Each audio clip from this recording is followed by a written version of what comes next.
We're going to go over the study guide, which is what you'll need to know for the written test.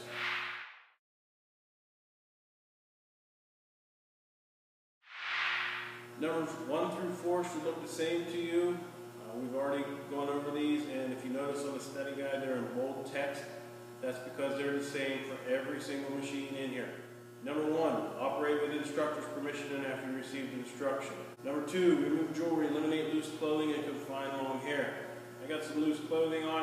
I don't want these hoodie strings getting in the way whenever I go and use the machine on the moving parts. If this gets caught, it's going to be a bad day. Number 3, make sure all guards are in place and operating properly. This here is the only guard on the machine. This is the blade guard. When lowered, you see the little leaves on the side here. They protect the blade from anything coming in from the side. And number 4, always use proper eye protection. Number 5 says, make all adjustments with the power turned off.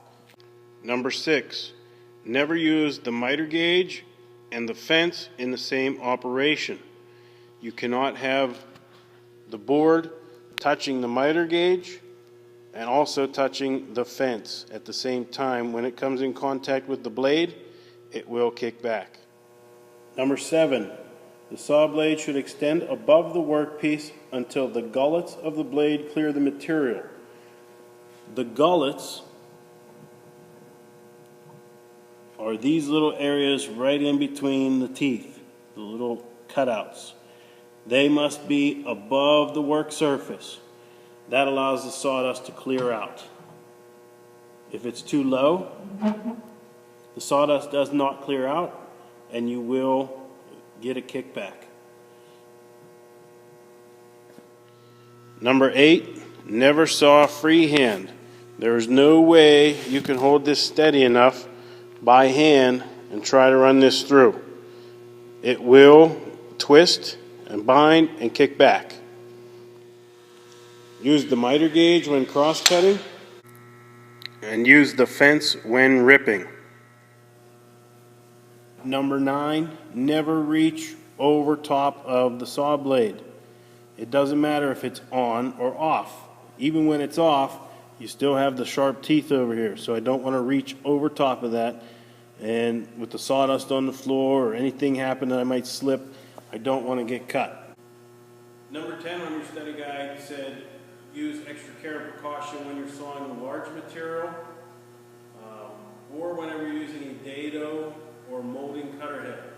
Large material, it's easy for it to twist, or if it's off balance, it's easier for it to bind on the blade and cause a kickback. So use extra care and precaution. It's always best to have a helper with you, but if not, we have the rollers here. They can just be placed where, as I'm pushing the board through, it will go onto the rollers and that will help support it so it doesn't fall onto the ground. Number 11 says use a push stick when ripping narrow stock or when your hands will get close to the blade inside here between the fence. Use a push stick. These can be replaced. These can't.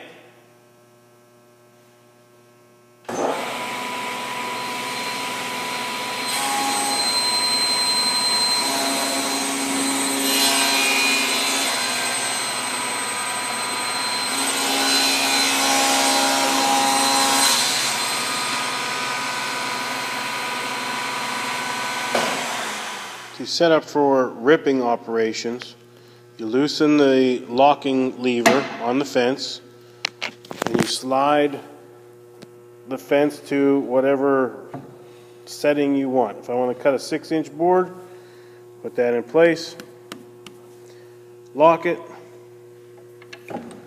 and I can cut a 6-inch wide board. Number 12, do not stand in line of the cut while operating the saw.